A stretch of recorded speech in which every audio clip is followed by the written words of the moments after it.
Hi, I'm Regan. We have a family-owned and family-operated house for our son.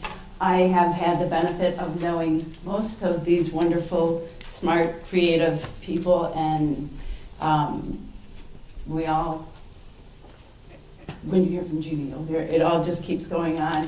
Great people, great resources.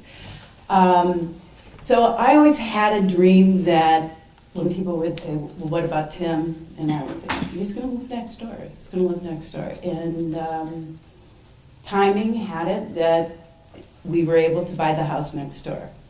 And when that was taking place, through probably a lot of his high school, older years, we were looking at family, people he was friends with, people we were friends with, people who wanted the same thing.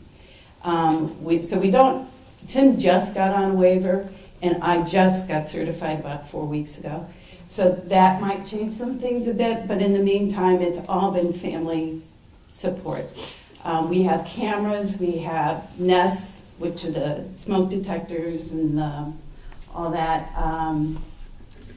We use FaceTime. We did a lot of skill building.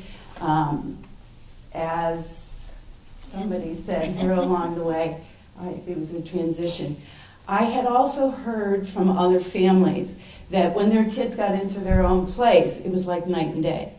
And the amount of independence and pride and how much they took over that would take place. And it absolutely did. Like, Tim shovels the walk, Tim takes care of the garbage. Whatever I ask them to do, they do. If it needs to be done, and they love it. Lisa's mom takes care of Lisa. It is a girl. But they're just very, very good friends. Their likes and interests were important as well. And they spent a lot of time together. They would go to the movies. They both like scary movies. They're big wrestling enthusiasts and so forth. And so that was a lot of their social life. They banter. If you listen to them, they go back and forth. Most people would say that they really don't like each other very much. But they're both very protective of each other. And anytime I get annoyed or whatever, I get put into place. So it's all been really, really good.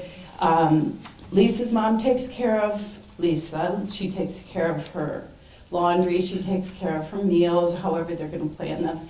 I take care of Tim. We're lucky enough, we have 6 children. And so we do have a support around us that perhaps others don't have. Some are in town, some are not in town, and all of them are very involved. So when it comes to cooking, Tim will come over, we cook his meals, he puts them in the freezer, takes them out as he wants, he does what he wants as he wants. And let me think what else. So they mostly, for cooking purposes, they really just use a microwave. We don't bother with any of the other things. They make their own decisions where they want to go, what they're going to do. Some goes one way, one goes another way. You don't have to do it together. Lisa is she has competitive employment, and then 1 day a week. And she has a driver who comes and picks her up and takes care of all that. Protective mom doesn't do that.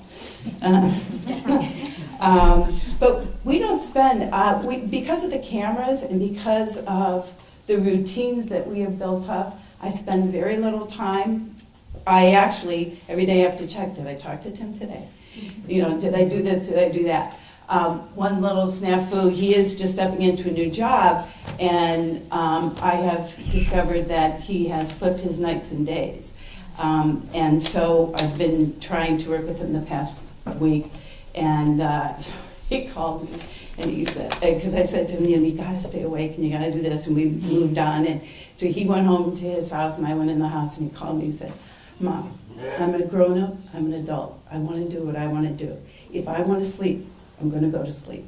It's like, no, you're not. If you want a job, if you want money, you're going to get up. We got to. So anyway, it's been a great situation. But just the most important things were they got along, families got along, we had the same vision. So